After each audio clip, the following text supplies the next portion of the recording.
Hello, my name's James, pointer and shooter behind the project A Portrait of a Wrestler, and I welcome you to this, our latest video, looking back at a shoot that we did last week in South London at the Print Foundry, where we took girls from the UK scene and we made them over in an 80s style in a tribute to the Glow Netflix series. This whole project started when I finished watching the second series of Glow in July, and I sent out a tweet late at night saying, oh, I'd love to do a project around the sort of girls of the UK scene and throw them back to the 80s and use loads of colour and things like that, but it's a foundation built on sand, that pipe dream, I think was what I said.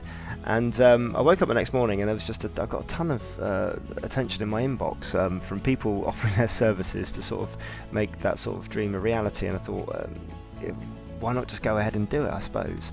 It's really a lesson in sometimes just the thing that's stopping you from doing what you want to do in life is kind of, I guess, fear and fear of failure, and also the sort of realization in your head, the reality in your head that it would never happen, just saying to yourself, oh, that'll never happen. And once I'd made the commitment to do it, even though we hadn't really formalized a plan, it was unquestionable that we were going to complete this project and we were going to do it. So I gave it a couple of days sort of thinking, and then sort of got back in contact with all the people who'd offered their services and started to draw up a plan. We got involved with Glitter Girl on Twitter, a lovely lady called Jane who offered her makeup artist services. Vicky Hasker's got on board really early and wanted to help with hair and organising the girls, and then it was just a case of contacting the talent, seeing if they were free, finding a location, designing the outfits, and working out how we could sort of move forward from there in as organised a fashion as possible, I suppose. My wife was super important in helping us with this project, and she helped with the concept art. So what we're going to do is have a look at some of those concept art pieces now and see how they sort of came to fruition. The first one I'm going to show you here is Sadie.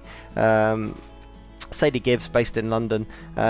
We wanted to do like a Rocky IV boxer sort of theme with her. She's got sort of like a fighting background, and we wanted to work with like a lot of reds, oranges and golds, sort of, you know, a lot of analogous colours there working together in unison, and the hair there were big quiffs and the makeup to match.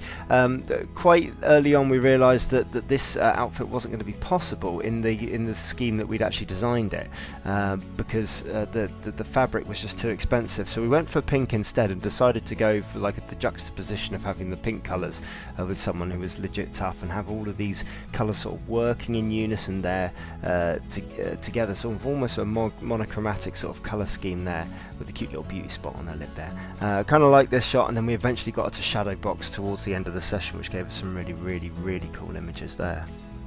The next one is Isla Dawn. Isla's got a huge amount of hair, so it's just a case of, you can see here, big crimped hair with a colour streak in there, and just really sort of the original concept art almost has sort of secondary colours there working in together. We eventually went for primary colours with her, and like just all the big hair, the hula hoop, the visor, everything 80s about that. This was a shot that we captured of her. You can't see the colours in this one, you have to sort of like look at some of the other images to get the real sense of that. But I love this image because it really sort of shows off the sense of fun that Isla brought to the shoot. She was just an absolute joy to be around, and this was her after her second attempt at hula hooping, or sort of second failure as some might view it. This was her reaction, which was just a lovely little capture that we managed to get there. The next one is Vicky herself. Vicky, we went straight up for sort of like a flash dance throwback with a couple of little black streaks on the makeup, some dungarees sort of folded down with a very simple vest top, quite a simple outfit to put together really, and then we found a visor that we managed to spray paint with metallic green paint, and that gave us this sort of shot and this sort of look here. The deep reds giving that sort of feel of the flash dance, sort of the factory where she works, a little bit of spray on the visor there just to give it a little bit of texture, and the green visor working well as in complementary to the red colours in the background there. Next one was Candy Floss, and we gave Candy Floss this almost sort of like new romantic sort of army style jacket for her shoot. I wanted to take her somewhere completely different, somewhere away from the candy, away from the sweets, away from everything that you're used to seeing with her, and just give her a completely different look to this shoot. And there's much more sort of much sort of more attitude in there for Candy on this shot, a lot more melancholy on this, and I didn't want the smiles. I just wanted to sort of like bring out a completely different side of her. Profile's a good way to shoot that, and just simple pinks and blues working on a muted sort of palette there, which is really nice. This one here is Nina Samuels. probably the most daring of the outfits, and smoky eyes, and we actually went for sort of like a zigzag on this one, where on the makeup, where it sort of gave it that almost David Bowie effect, and we managed to work out that green and blue lights here would work really well to almost give it sort of like a water type feel, almost like an aqua feel, which is really, really cool. And some of her images were some of the most striking from the entire set, really, particularly with that high split down the side there. It just gave us a completely different look and something that's completely, I guess, out of her comfort zone as well. So I think that was the whole goal of the project, was to make these girls look like something you'd never seen before.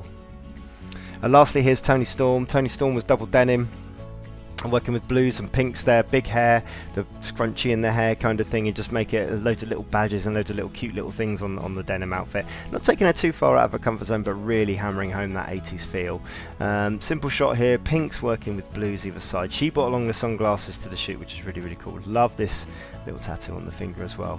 But the whole outfit, when it's actually bought and we do like the whole the half length and the full length shots, really, really work well together, and I think sat perfectly with her character as well. In addition, we shot photograph Ginny here. Ginny was quite easy to sort of, I guess, the costume for. We just had to go dark. It was a very Grace Jones feel with the hood going over the head, the single stripe of makeup across the nose, and these beautiful feathered cuffs, which were handmade, matching the feathers on the shoulder pads as well, which were handmade by my wife, which was really, really cool. And then lastly, here's Chikara. Chikara working with golds and reds in this sort of like leopard print catsuit, very, very simple one to bring across. Again, just working with that simple sort of dark red palette to sort of give us a real moody picture into those, a really moody feel into those pictures. So that's some spoiler images from the project as it is. You can purchase the book on a pre-order up until next Sunday. It's still on a discount. You just go to portraitofawrestler.store. A lot of the images from the project will be in there, plus some of the warm-up shoots that we did with some of the local talent here in Portsmouth, Zoe Lucas and Zan Phoenix, to sort of get a feel for the colours in the project, and we'll include a lot of the concept art in that book for you as well, and just give you a really, really nice booklet, a really nice package to take as a souvenir. If you've enjoyed this video, subscribe to the rest. Tell any of your friends about it, anyone who you think might like it. You can follow me on the Instagram and the Twitter at Y2JimBob. It's Portrait of a Wrestler everywhere else. And as ever, all the very best.